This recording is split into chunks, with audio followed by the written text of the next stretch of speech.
Good afternoon, everyone. Thank you for attending on our last day in low Earth orbit. We are departing tomorrow beyond the space station to wonderful, wonderful, interesting places. We'll find out a lot about those places as we proceed outwards towards Mars and beyond. But today, we're going to finish off the talk on the International Space Station by looking at some of the benefits that we have learned in the short period of time that information is coming back. And before we do that, we have to address an ongoing issue which is driving several people bananas, and that is the riddle. So, once again, if you go one direction, forward, you see this. If you go the other direction, back, you see this.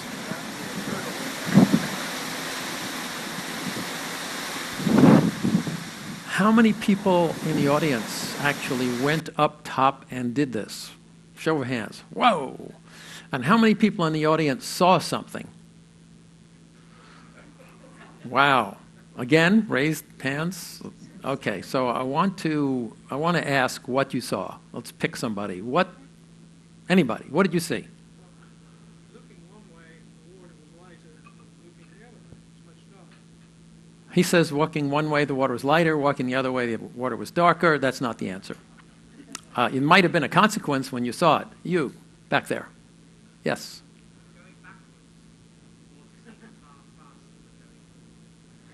Louder, please.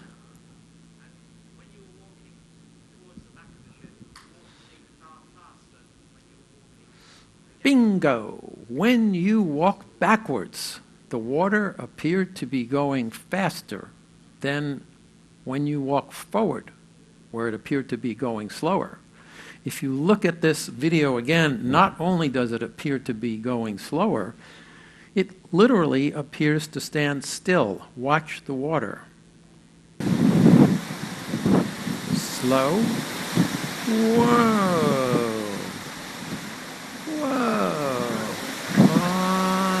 Hardly moving, is it? Hardly moving, is it? Back. Whoa! Can everybody see that? How many people did it occur to that this is exactly the opposite of what you should see? 1, 2. Anybody else? Up there. 2 people in the group. 3. Anybody care to tell me why? Anyone? When you're walking against it, you would think that it would be coming towards you and it wouldn't look like it was going back. Okay. That's one answer. Another answer? Yes? Don't be shy. Quick. You're looking at the wave, and the wave is continuously being generated, and it's pretty much a constant distance when you're looking forward. If you're looking back, Okay. It's an answer, but it's not the right answer. It's complicated. It's not as complicated as it seems. The answer to the riddle is in the very first talk about relativity.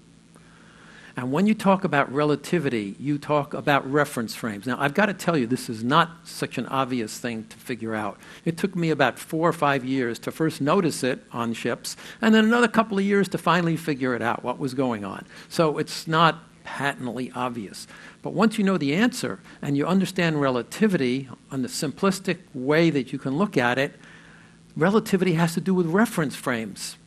It's all about the different reference frames. So what are the possible reference frames in this situation? There's you to the water, right? There's the ship to the water. There's you to the ship. There are 3 reference frames. The key to the answer is in the rail. The rail. Watch what happens when you move forward and back. Watch the rail. When you move forward, the rail's going with the sea. Your eye catches the rail, catches the sea, and the relative motion of the rail to the sea is almost the same. and you're looking at these two things move from your reference plane, and it appears they're not moving. On the other hand, if you walk back, the rail goes opposite to your motion.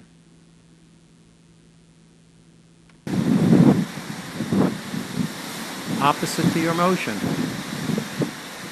And the C's going this way, the rail's going that way, and you catch it from a third reference plane, and what you see is speed in the opposite direction to where it is. Now, I was going to say to where it really is, but when it comes to really, the operative word is reference frame and relativity. There is no right.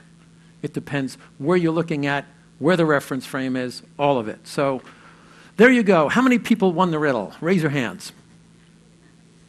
You think you got the answer? You think that was it? I'm trusting you to say it's the rail. Did you actually say it's the rail? I didn't say it's the rail. Okay. I saw what you're talking about, but I didn't reference it. Okay.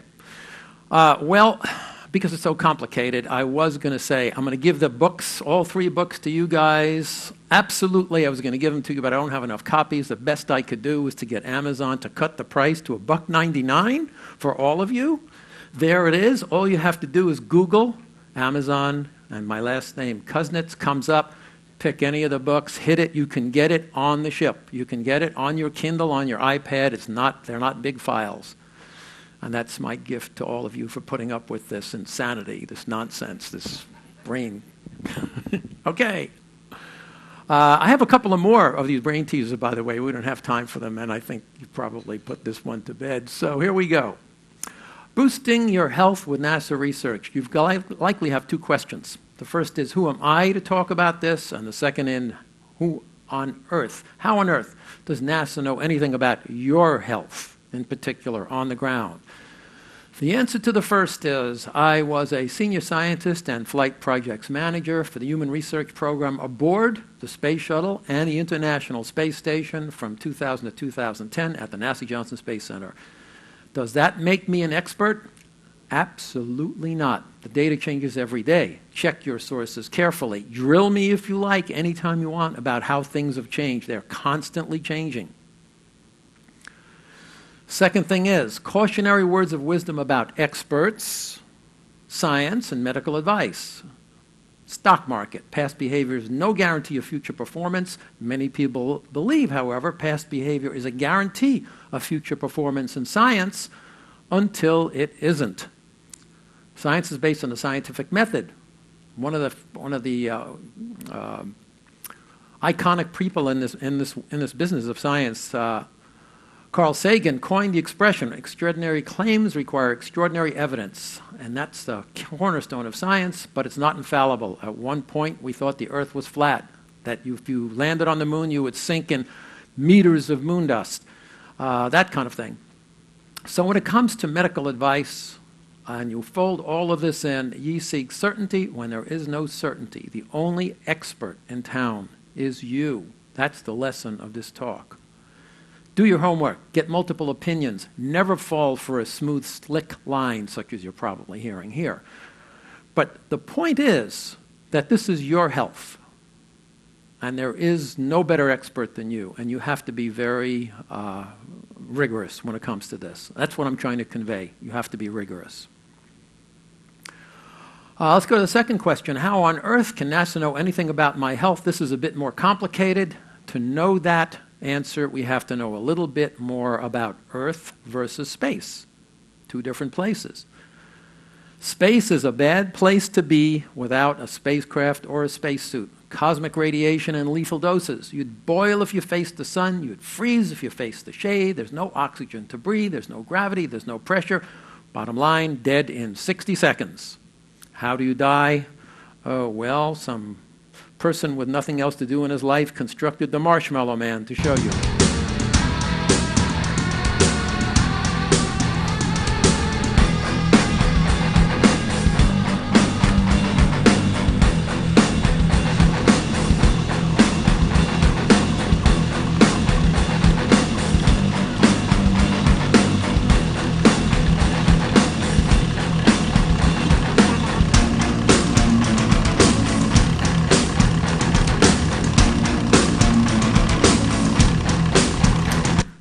red shifts popping all over the place, capillaries, lung edema, all this kind of stuff. Loss of consciousness because of hypoxia. Multiple things happen. To get around this deadly situation, we surround our astronauts with an Earth-like cocoon, either a spacecraft or a spacesuit, and they all do the following. Oxygen, they provide it. Temperature control, pressure, waste management, carbon dioxide removal, food and drinking water, power. But these devices do not provide much in the way of radiation protection or gravity. So what might we learn from having people exposed to this environment? First up, what might we learn about radiation exposure? Let's talk a little bit about radiation. It's complicated, but it's graspable. Radiation's everywhere. It consists of visible and invisible. Radiation consists of GCRs, what we call them in the business, galactic cosmic rays from deep space, heavy metallic particles. SPEs, solar particle events from the sun, flares, high-energy lighter ions, EMFs, electromagnetic radiation on Earth from a variety of things, from radios to radar to microwave to cell phones. All of this radiation is characterized by three things in common: wavelength, frequency, and intensity. If you look at what it looks like, don't get scared of this. This is what all radiation looks like. It consists of waves. Some of these waves are very long, and some of these waves are very short. A radio wave, for instance, is the size of a building. A microwave is the size of a human or a butterfly. Infrared is the size of a needlepoint. Visible is the size of a protozoa. Ultraviolet is the size of molecules, X-ray atoms, and atomic nuclei, gamma rays. So you see all different wavelengths. They all have also different frequencies. So you have low frequencies for the big waves, and you have super high frequencies over here for the short waves. And they're all characterized by different temperature. You'll note right smack in the middle of it is here, visible. This is the kind of radiation that enables all of us to see. That's how our eyes work. That's how our sense organs work. So this is nothing to be scared of. It is what it is. It's part of our life. It's part of our world. Now, having said all that, you've likely got some questions. How much danger am I in from an X-ray, a dental X-ray, an MRI, a microwave oven, power lines, nuclear power plant, cell phones, computer screens, all this stuff? That question has crossed many people's minds. The answer, I'll give you a couple of answers to this. The first one is the long-winded one you're likely to get if you ask a scientist type like me when I've got too much time in my hands. About 5 years ago, I had a barium test done. 3 years ago, I had a full mouth X-ray done at my dental school. Recently, I had 8 bite wings, 1 perioptical, panoramic, and another full mouth and X-ray, and my friend down there will relate to all this, and there's a possibility that I need dental work in the future. I'm concerned I'll get cancer from all of this. So, submitted to Ask the Experts. Ask the Experts, give all this whole big answer about this goes on and on and on, mathematical risk models, low-level exposure, statistical limitations, go to a second page, and finally, at the end of the day, they say, based on available info, the additional risk from radiation you have received is minimal in comparison to the barium swallow that you received 5 years ago. There may be greater health risks associated with receiving the necessary dental treatment you require to receive in a few dental firms. Okay, that's by this fellow. Exhibit B, the alarmist answer. I found this in an airplane ride in a magazine, of a magazine section from an airline. Electromagnetic radiation and health. What do you do? And the guy says, never put a cell phone next to your head. Get a safer home phone. Turn off your airport and wireless. Use wired baby things. Measure your whatever. And what this guy is saying here is, unplug all devices in your home. Stay away from TVs, computers, and cell phones. Shut off your cell phone when it's not used. Use earbuds.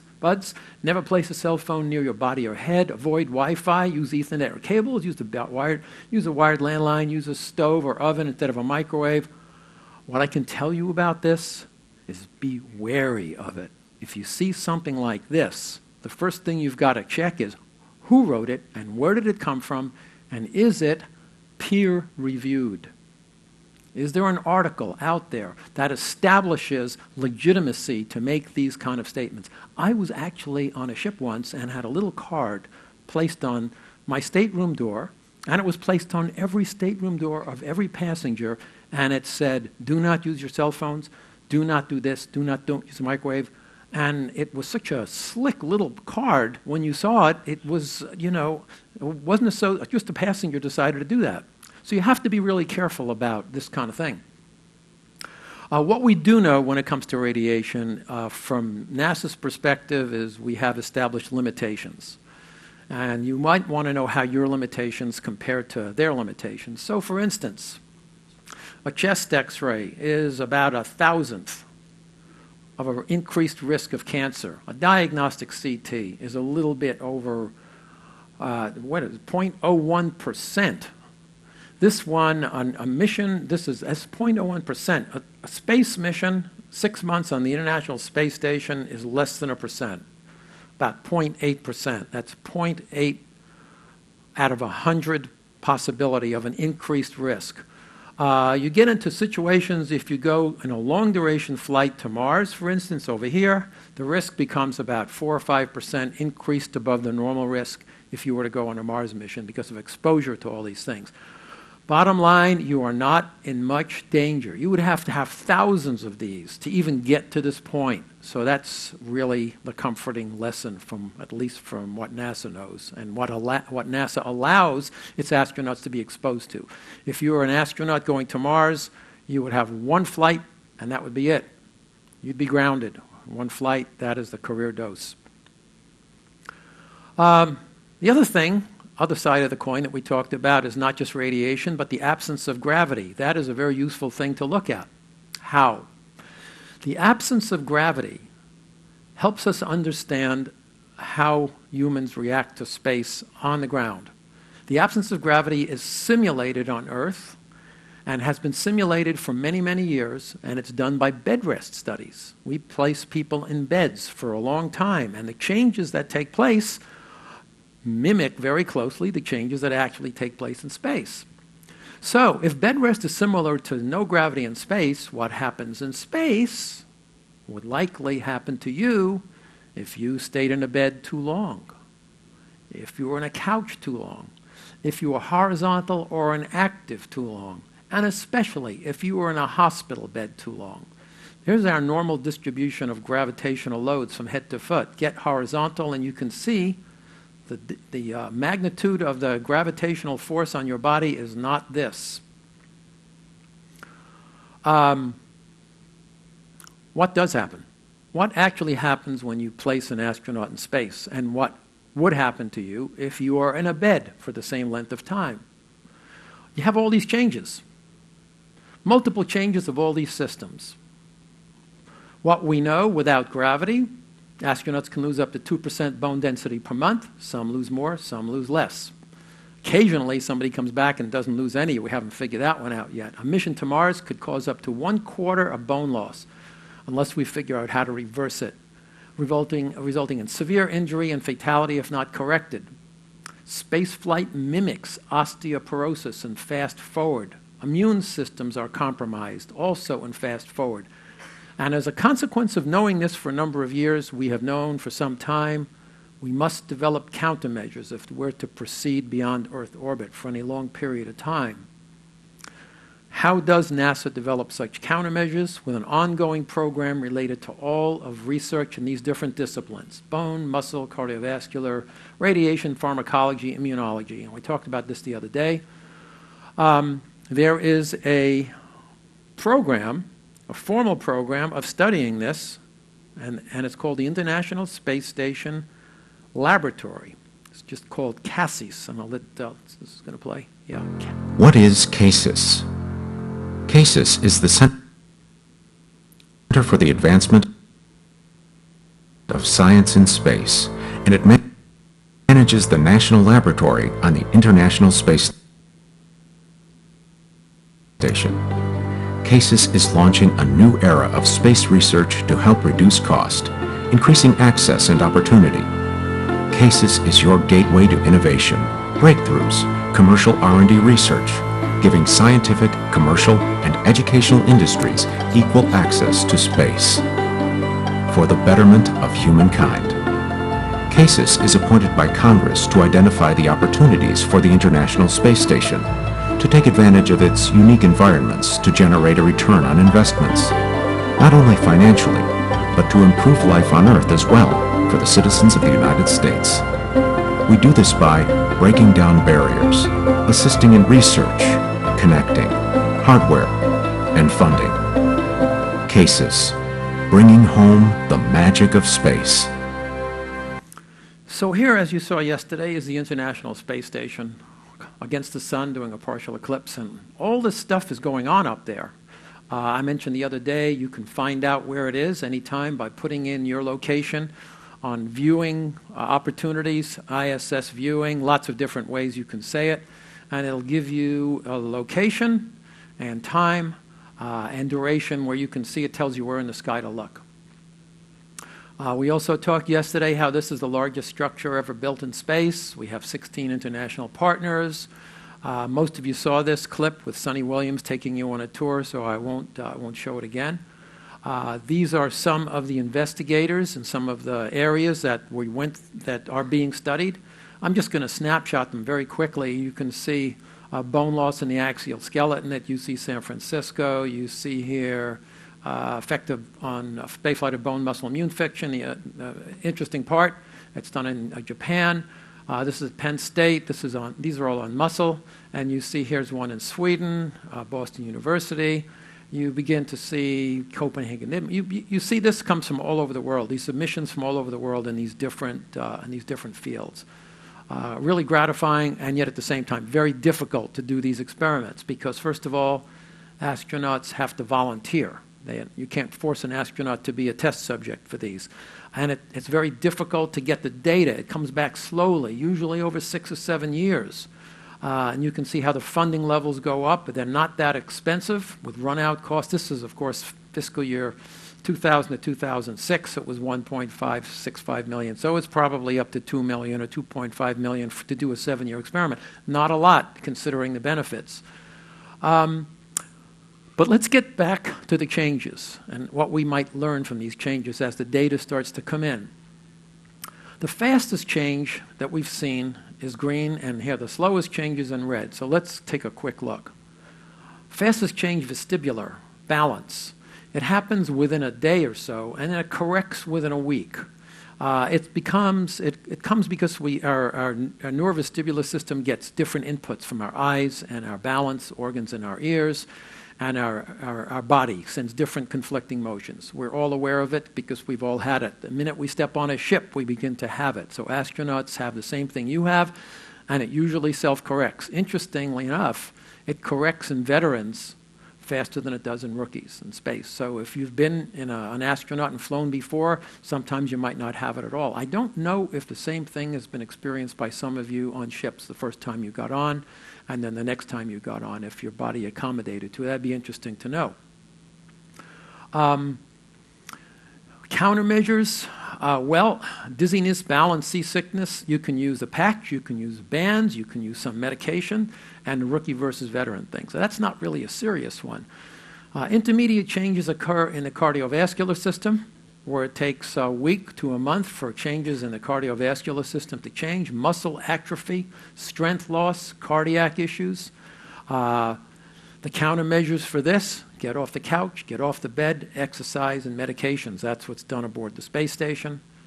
And then we have slower changes, and this one is pretty worrisome for a mission to Mars. Calcium metabolism, loss of calcium.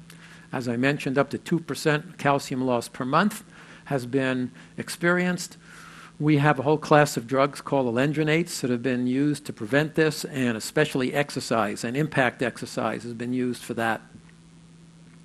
And then we have one which is more poorly understood. We haven't had anything serious from all the years experience in space, but we have had issues with the immune system.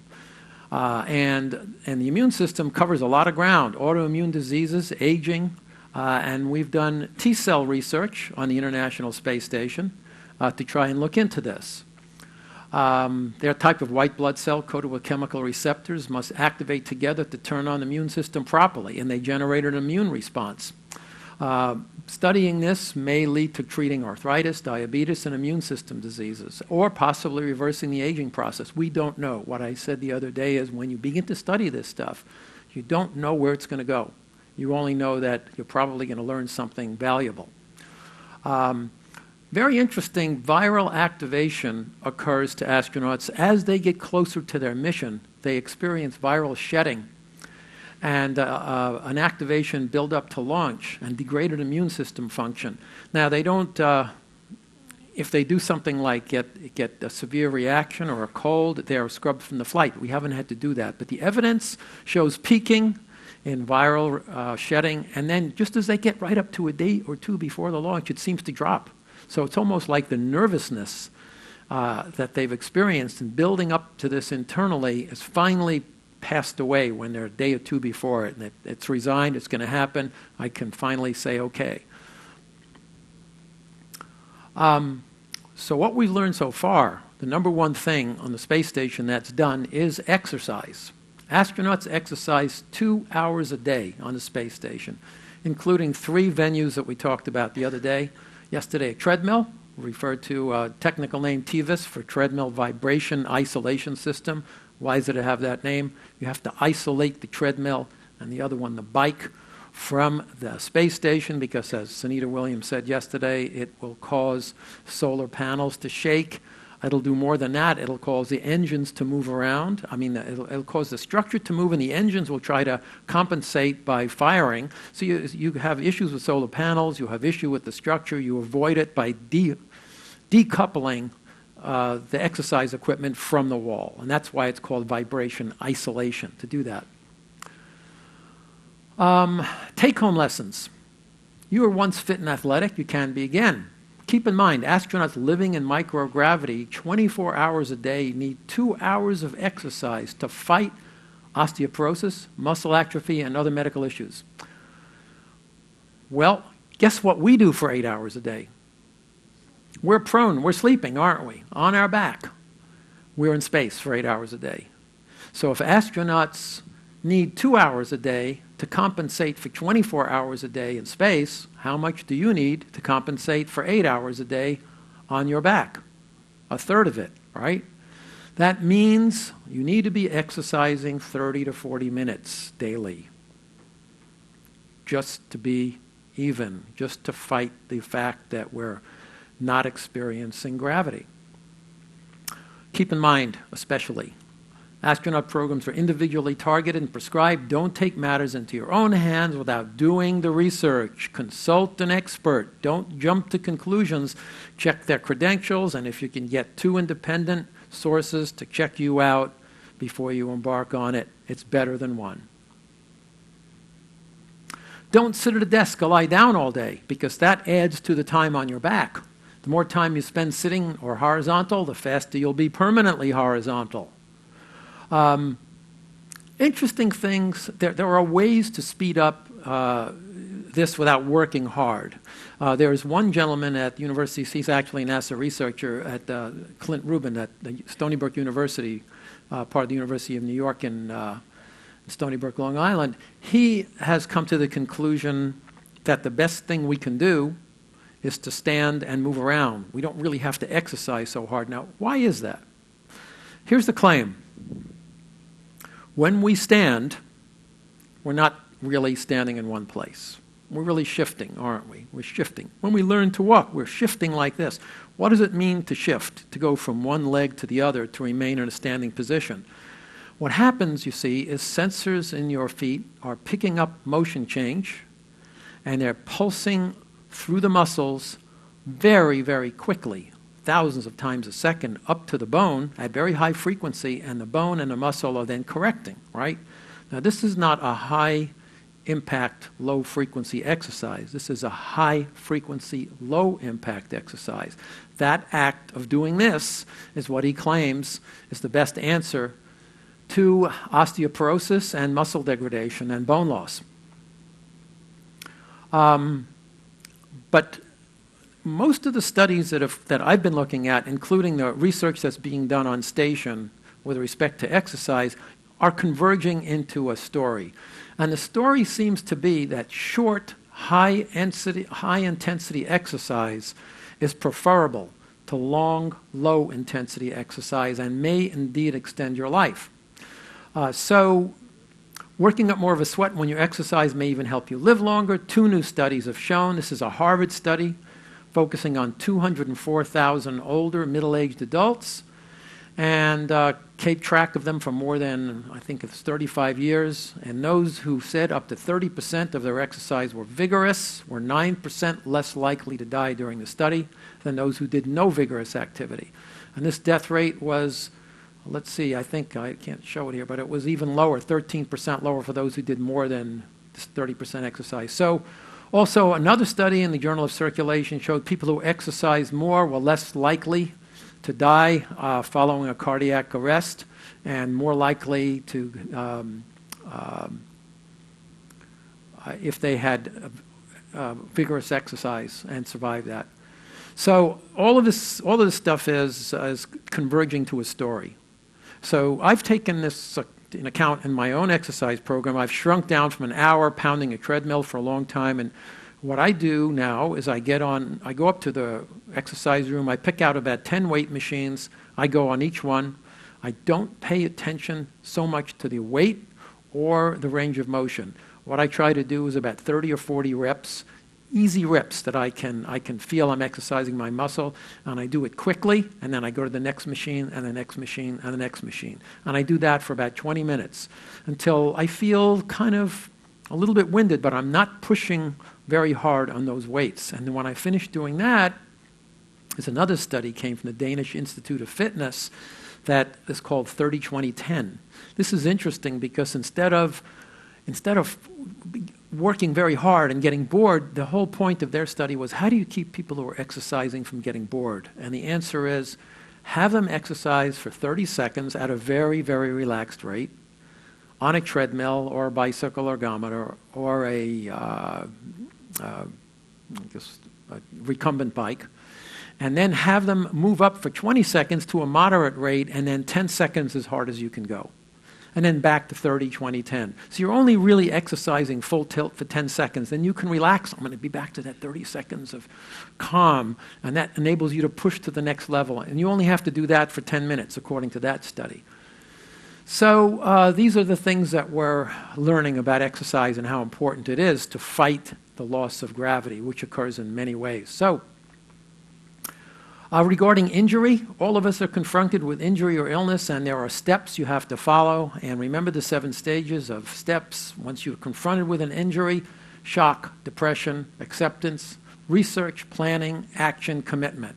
You need to follow these steps, and you need to actually take action, and you need to be committed when confronted with an injury, and don't let yourself get down. You need to remember, if you end up in a hospital, your goal is to get out of there as fast as you can, because you're going to be in bed 24 hours a day. That's like being on ISS 24 hours a day. Only the astronauts are super fit, and you're not. Not only are you not, you are now compromised by a health issue. Not only that, you are flat on your back, and nobody's coming to exercise you. You need to figure out how to get up from that bed when if and when you're in a hospital.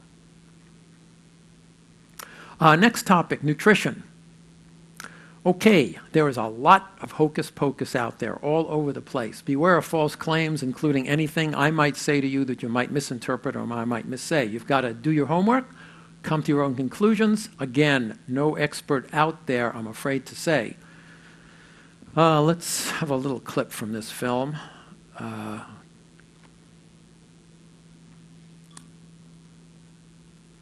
I think it captures the state of nutrition in many places today.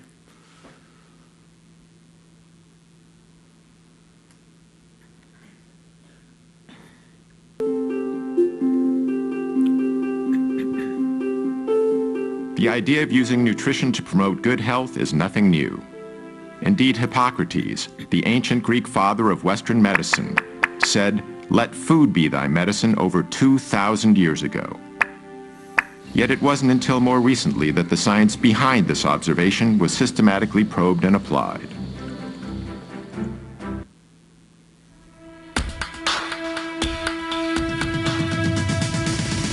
The average American now carries 23 extra pounds. Heart disease and stroke will claim the lives of 460,000 American women. 69 grams of fat. You could actually save 12 grams of the fat and half the calories if you simply ate an entire stick of butter. We're talking about diabetes and hypertension and bone diseases, osteoporosis. Prostate cancer is now the most common cancer in American men. Doctors say we really need to eat less red and processed meat. On arteriosclerosis and cancer and autoimmune disease. We have unprecedented amount of type 2 diabetes in our children, and we're starting to see hypertension in our children in grammar school. In case you're wondering, 2,120 calories. Clearly, the Western diet is taking a toll. This should serve as a wake-up call. We have a growing problem, and the ones who are growing are us. Food. It's central to our lives and traditions. Every special occasion seems to involve food and feasting. But could some of these same foods, including several that we think are good for our health, also be causing many of our most serious health problems? Indeed, we're facing a massive health crisis. No less than 40% of Americans today are obese, and about half of us are taking some form of prescription drug. The best-known statin drug, Lipitor, is the most prescribed drug ever in the world. Almost 1 in 5 American 4-year-olds are now considered to be obese. Though Mexican-American and African-American children are still more likely to be overweight. This could be the first generation of children in the United States that lives less than its parents. The American diet has changed dramatically. Near the beginning of the 20th century, Americans each ate about 120 pounds of meat annually. By 2007, that figure had exploded to no less than 222 pounds. In 1913, we ate about 40 pounds of processed sugar each per year. However, by 1999, our consumption of all refined sweeteners had risen to over 147 pounds. In 1909, Americans consumed around 294 pounds of dairy products apiece. But by 2006, our yearly intake of dairy had more than doubled to 605 pounds. We spend $2.2 trillion a year on health care, over 5 times more than the defense budget. In fact, we pay more per person for health care than any industrialized country in the world. Yet we're sicker than ever. You see, there's no money in healthy people, and there's no money in dead people. The money is in the middle. People who are alive, sort of, but with one or more chronic conditions. Obesity, diabetes, heart disease, high blood pressure are all diet-related health issues that cost this country more than $120 billion each year. Every minute, a person in the U.S. is killed by heart disease. 1,500 people a day die from cancer. Combined, these two diseases kill over 1 million Americans every year. Cases of diabetes are skyrocketing, particularly among our younger population. Diabetes. Life-threatening diabetes. 1 out of 3 people born in the U.S. today will develop this crippling condition during their lifetime. Millions of others suffer from a host of... I think you get the idea. This is a pretty serious state we're all in, and depending on how serious we are about attacking it, our health and livelihood could be easily affected. So, since I'm talking about the space program, why not look at a model for how astronauts handle this? The astronaut diet, if it's good for them, should it be good for you? And what is it? Different types of astronaut food. You saw some of these on the videos yesterday. The beverages, freeze-dried drinks, coffees, teas, fresh foods, irradiated meat, beefsteak, sterilized ionizing radiation to keep the food from spoiling, intermediate moisture where some moisture is inherent, enough so that not enough to cause spoilage, commercially available shelf-stable foods, rehydratable foods that have been dehydrated by various technologies and need heat, osmotic drying, and adding water. Thermostabilized, also known as a retort process, that heats foods to destroy pathogens, microorganisms, etc. In addition, there are many different types of food aboard the space station, as you can see. Chinese, let's see, what have I got here? It seems like it's all Kung Pao chicken and Wow. Anyway, lots of different kinds of food, different ethnic kind of foods from everywhere. So if you look at the breakdown of what the average diet is aboard the space station, you'll see a lot of work has been done to make sure there's lots of different vitamins and different elements that are necessary. Composition here, the breakdown is carbohydrates 50 to 55% of the total energy usage, fats 25 to 35%, protein 25%, and there you go. So what can we learn from this? There are certain basics. There are a lot of things we don't know about nutrition, but there are some things we do know. The first thing we know comes from what's called continuity of mass in the engineering world. Energy in minus energy out is energy left. Now you can take food in minus activities out, and that tells you how much weight you gain or lose. If you exercise more calories than calories you take in, you're going to go down. If you take in more calories than you exercise, you're going to go up. The average daily requirement of a sedentary middle-aged male is about 2,000 calories. Now, it varies by gender, height, weight condition. Typical range is 1,800 for a sedentary female to 2,700 a day for an active 20-year-old athlete. So you can see the variation. But let's take this 2,000 calorie number as applicable to most of us. So that's what we take in. Now, how about what we expend typically? Expend, well, 8 hours of sitting or working at a desk, that'll use 900 calories. 3 hours at mealtime, sitting around for our meals, breakfast, lunch, and dinner, that's 300. An hour of exercise in the form of an easy walk is 200 calories. 4 hours of miscellaneous activities, going from one place to the other, doing things like that, is about 200, and 8 hours of sleep, not much, 400 calories burned. But if we add all this up, lo and behold, it comes to 2,000. And so typically, food in minus activities out equals 0. Here's the food. The height of that arrow represents the food in calories, and the height of this arrow in red represents the calories out in terms of exercise. And you can see they're equal to each other, and that's how we normally maintain our weight. The problem happens when we shift the two arrows around. So, perfect example, we're on a cruise ship, and many of us are having a good time and eating, and we think, oh, it's probably worse for us and bad for us. But, you know, actually, it's not as bad as you might think. Now, why do I say that? It takes 3,500 calories in one day to gain 1 pound of body weight. Keep that in mind. That's 3,500 calories in addition to your normal calories that you burn. So it would be 5,500 calories to gain a single pound, but in a day. Vice versa, it would take that many calories of exercise to lose 1 pound a day. So running a marathon, you would have to do this much in order to lose a pound of body weight.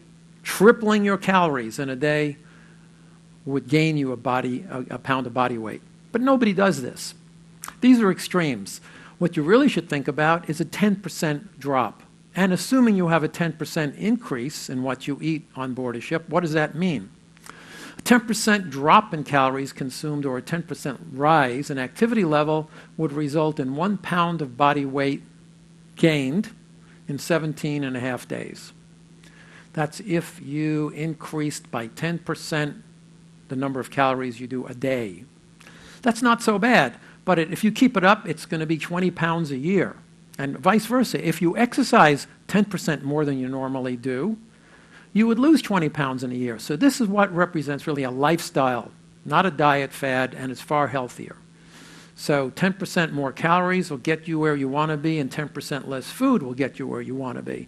And if you say to yourself, well, I'm going to eat 10% more because I like the food, and that's great, then somehow when you leave the ship, you've got to take it from the other direction and get the 10% less. Otherwise, it's going to stay with you from year to year to year, and you'll have that 1 pound every 17 and a half days to worry about. Obviously, the longer the cruise, the more it's going to build up, so you have to keep that in mind. Speaking of raising your calories to compensate, how could you do that? Well, let's go back to the activities. Sedentary middle-aged male, 8 hours sitting or working at a desk, 900. 3 hours mealtime, 1 hour exercise.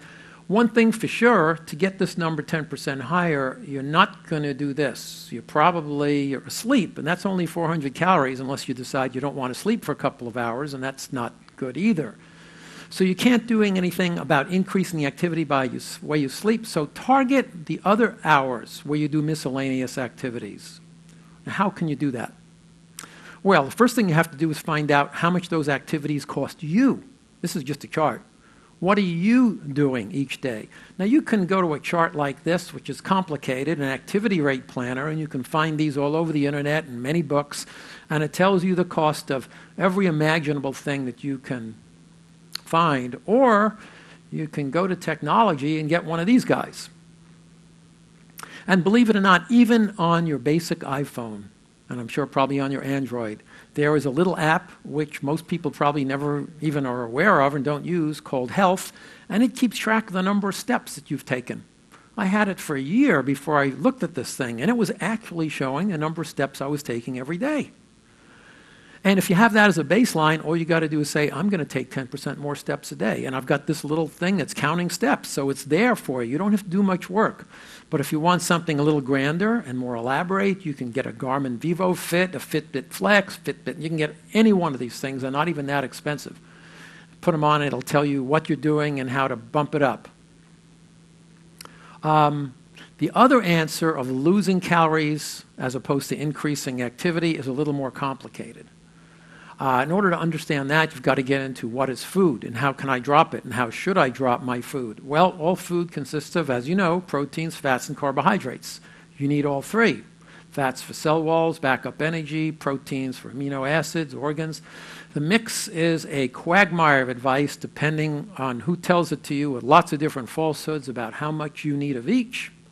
But what we do know for sure from science is that 1 gram of fat supplies 9 calories, 1 gram of protein supplies 4, 1 gram of carbs supplies 4. Stated another way, your 2,000 calorie diet could be completely satisfied if you ate a pound of protein a day. If you only ate protein, a pound of carbs a day. If you only ate carbs, or a half a pound of fat if you only ate fat. Nobody's going to do that. We all know nobody's going to do that. It's a mix. So astronauts mix it up like this. 60% come from carbs. It's about 0.6 of a pound per day. 25% from fats, and 15% from protein, 0.2 pounds per day.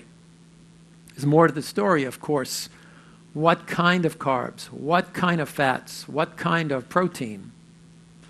Let's start out with the carbohydrates, because that's interesting. Many different kinds. You can get them from breads, sugars, fruits, pastas, complex, as simple as well.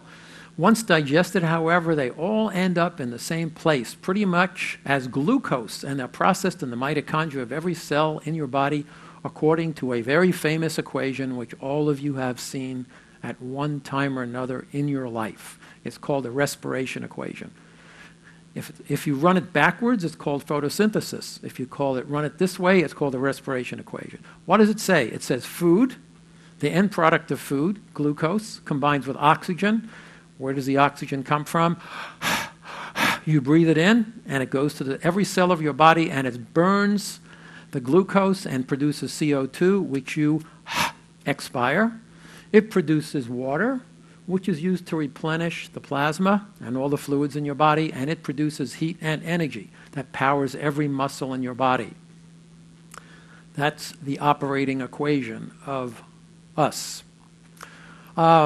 Question. If glucose is so important and so basic, why are we so wary of it? And the answer is because refined sugar is all glucose.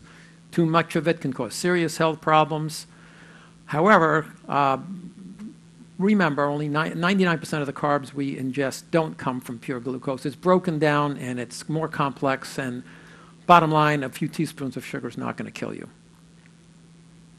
What about the fats? Many different kinds. Trans fats, fatty acids, triglycerides, cholesterol, all this stuff. Some are essential for cellular function, vitamin utilization. Others are thought to cause diabetes, heart disease, and other things. And so the Mayo Clinic recommends 40 to 80 grams a day, or 0.1 to 0.2 pounds, or 10 to 20% of total calories for a 140-pound person with 0 trans fat or saturated fats.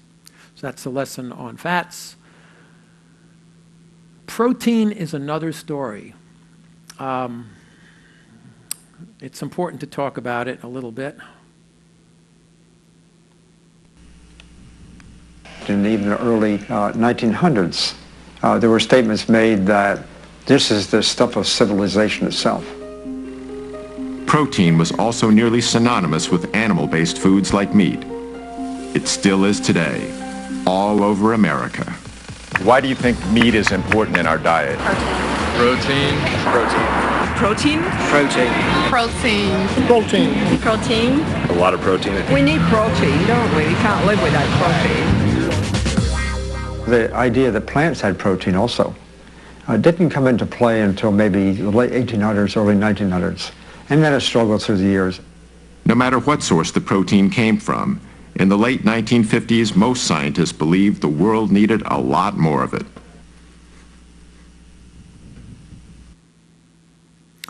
So, how much do we need?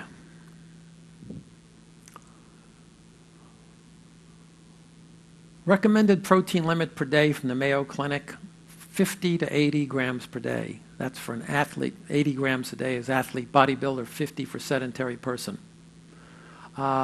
15 to 20% is recommended for the astronaut diet. How does this jive with a 1-pound T-bone or porterhouse steak? And the answer is, it does not. Lots of different protein sources. Red meat, chicken and fish, vegetables, avocado, lentils, pintos, other beans, nuts, spinach, kale, milk, non-dairy milk, soy milk, almond milk, rice milk, grains, all of that. Which gets me to a poll that I usually take at this point in time. So show me. Can we bring up the lights up for a minute? Okay, poll. How many in the audience basically throw caution to the winds, not just here but at home, and say, I'll eat anything? Raise your hands. Whoa, I'm impressed. You guys are smarter than the last cruise I was on. I couldn't believe it. There was about 90% said, I don't give a damn. How about I'll stay away from red meat? Raise your hands. Only about 25%. I won't eat anything that's meat, but I will eat dairy products. Raise your hands. 1, 2. I'll eat nothing from an animal, only plant-based food, a vegan. Raise your hands. Whoa, I'm the only one in town. That's the usual. So when it comes to this, it's worrying. It's a worrisome conclusion. Persuasive data from the largest epidemiological study ever done shows a causal relationship, a statistical relationship between eating meat and various kinds of diseases, eating meat in quantity. A kind of diet that departs from meat is not for everyone. It requires a commitment and action. So does an exercise program. It demands a flexible attitude. And there is a smoking gun. The smoking gun is as follows.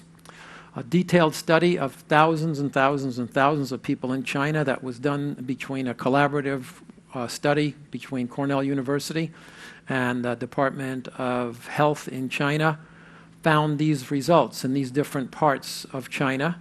The interesting thing about this is cancer rates per 100,000.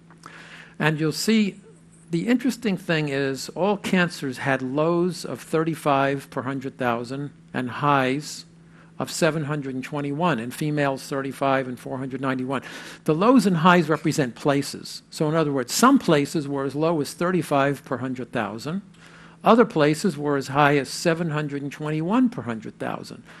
Here, esophageal cancer had only one place where only 1 in 100,000 was known, and another place, 435 per 100,000.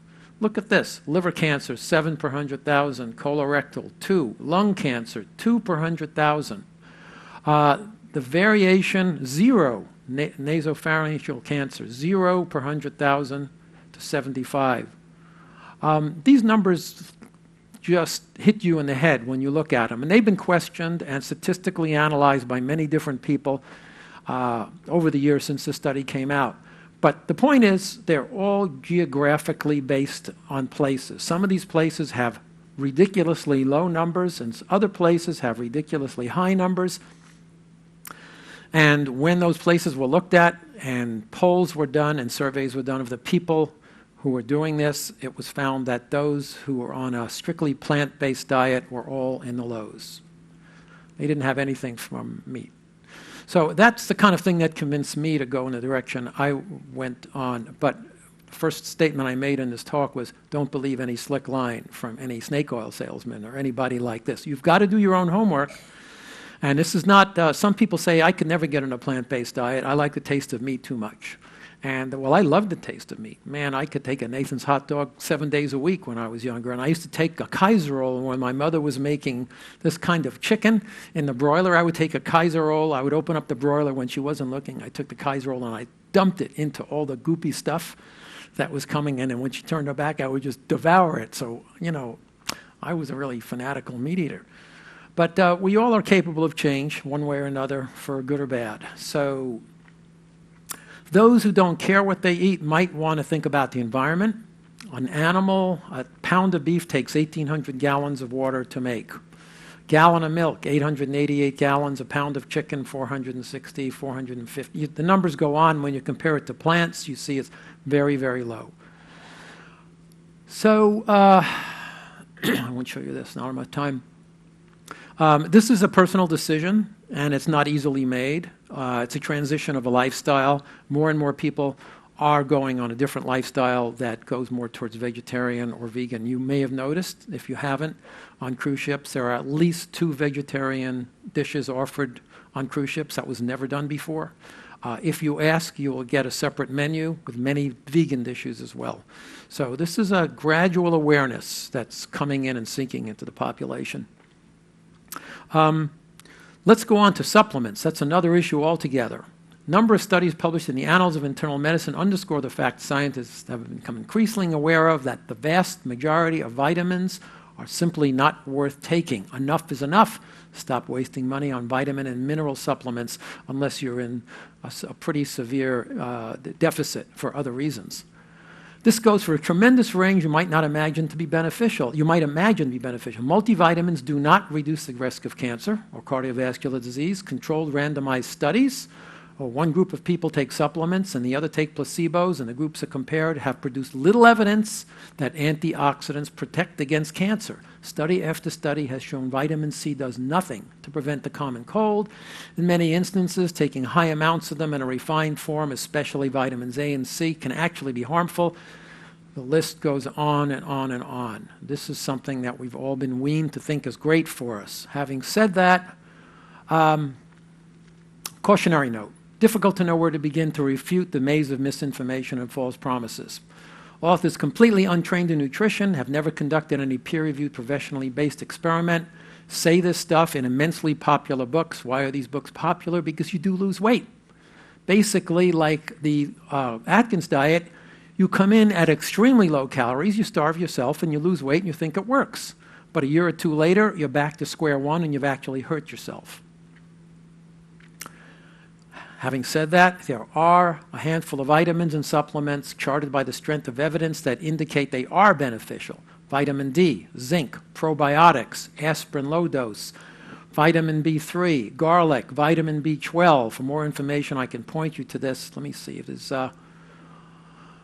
In conclusion, what's somebody to do? Do your research, make your choices. It's hard, but if you want results, it's up to you. It's not up to me. It's not up to your doctor. It's up to you. There's no certainty. The only authority is you. I'd like to call on a gentleman. Jerry, can you stand up and just say a few words about your research? You know, one of the really super benefits of being on a ship like this, with an audience like this, is you come across people who normally you wouldn't, and you find out that they've been doing amazing things, like the fellow who designed the LEM computer, or the dentist who opened up my eyes to the fact that NASA technology is used in dentistry today. Jerry is doing research, and you're going to have to speak loud, I think, because I don't have... Well, one of the things we've been doing is wondering why diabetics get all this diffuse vascular disease. And so we set up Hold on, Jerry. I'm going to give you this. Wait a second. Let me give you this. Here, go ahead. Talk into that. Okay. Can you hear me now? One of the things we've been studying is why diabetics get all this diffuse vascular disease. And so we've set up a bunch of experiments in vitro, which is in test tubes and laboratories, and looked at what happens to the lining of the blood vessels, the endothelial cells, when they're exposed to high glucose. And they lose their function. So instead of being tight junctions, which prevent bad cholesterol from getting into the arteries, they look like this, and the bad cholesterol can get in. We then looked at what can we do to prevent this, and we found, or what the cause was, and we found that the high glucose causes a lot of advanced glycosylation end products, which cross-links proteins and prevents the endothelial cells from working. We then tried to find out are there any compounds that can prevent this, and most of them are toxic. However, we did find, and don't start taking this in large doses yet, we did find that vitamin B6 will prevent this cross-linking. So now what we're doing is we're finishing up the last group of experiments, and now we'll set up an animal model to see if what we found in the laboratory can actually be transposed to an animal model, and see if this will help prevent the initiation of vascular disease in diabetes. Why don't you tell the folks your background so that they know where you're coming from? Oh, well, we have we have a similar background, actually. We were both in the University of California at Berkeley in the engineering groups, and then I got a master's degree in applied engineering mathematics. Got tired of that, went to medical school, spent a couple of years in a postgraduate program in biochemistry, got an advanced training in endocrinology, and now I'm helping run an endocrine program at the VA and also have a lab at Arizona State University.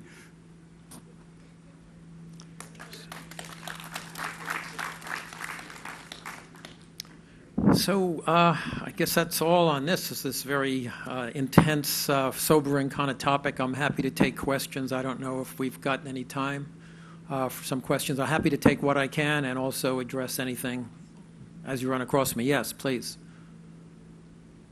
At the start of the lecture, you were telling us what we could learn from the astronauts and the space station program and so on in regard to our health here.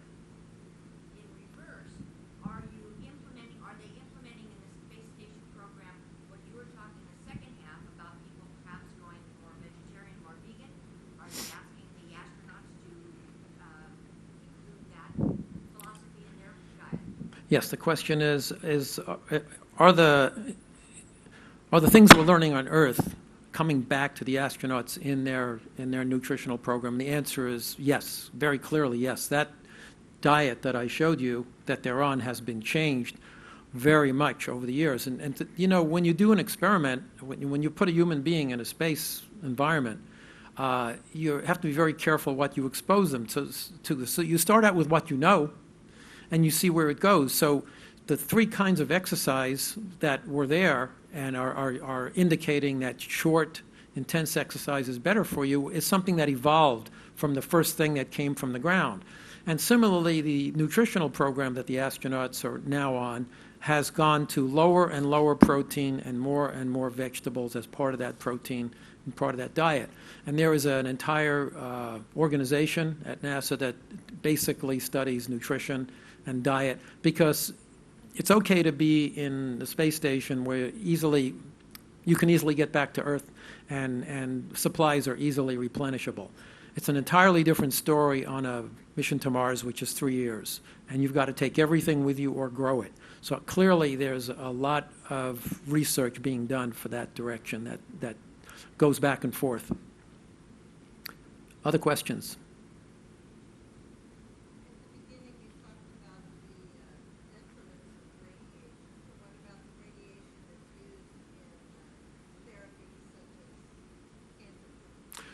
She asked, what about radiation therapy? You know, I don't have the dosage that's up there, and I can tell you it's the worst, it's the least of two evils. The fact that a high-intensity radiation dose can affect organs and tissues is the very reason it's used, because you can focus it in a particular place. Will the supplemental overdose that the other tissues see have an effect long range? At that point in time, you're not worried about it. It's like the near term is you've got a disease and you want to cure it. Inciting another disease that may take 10 years to surface is not on the agenda. But it would be interesting. I don't know that anybody's ever really studied that effect. Yes?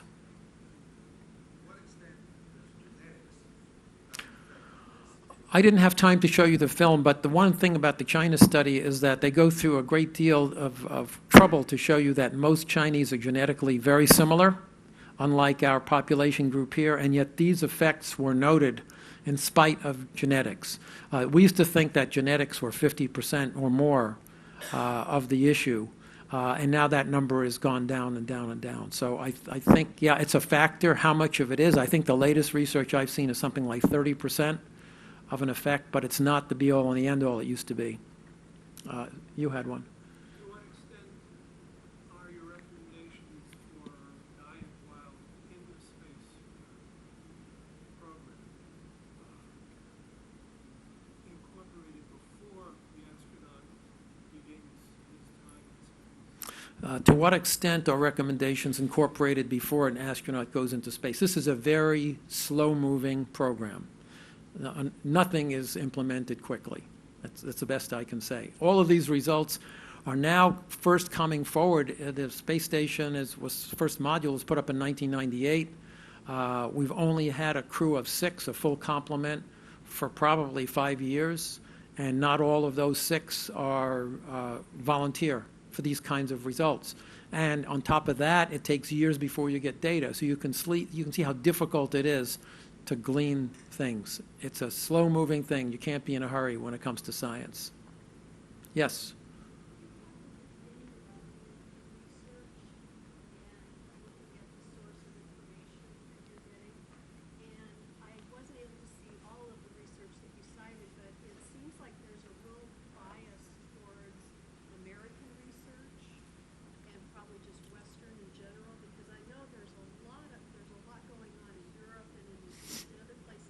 Yeah, no, a lot of those experiments, which I can, if you want, I can throw them back on the screen, were from overseas. They were from all over Europe, many, healthy percentage of them. And in fact, the Cassis Center will take proposals from literally anybody, from individuals to institutions all over the world. So yeah, there's no bias towards American researchers. Yes? The maximum age seems to be 115, 114, 116. Is any work being done in longevity research to find out how we can extend life? His question is any research being done on how we could extend life? Only peripherally in the studies of immunology that are taking place on Earth. And they are more concerned with immune response protection for long-duration space missions like to Mars. You don't want to get a disease that's going to come up then. But as we know, these kinds of things, you get answers by accident. And so the immunologists and virologists, those kind of people are studying. Yes, I'm sorry, you had a question? Oh, no? Okay. Yes.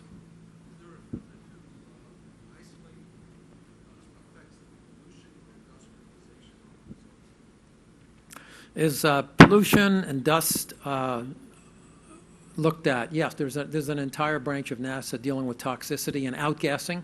Anytime you put something in a spacecraft, there's a danger of it outgassing, danger of it coming into the system. So yes, there are people that study that. I know some of them used to know what they were doing. I don't know much of it anymore because I've been out of the loop. Any questions from up above? No? Any other questions? We've got a few more days. I know this is a lot, but we're leaving Earth orbit. We're leaving Earth orbit. Okay, great. Thanks for attending, folks, and I appreciate your time.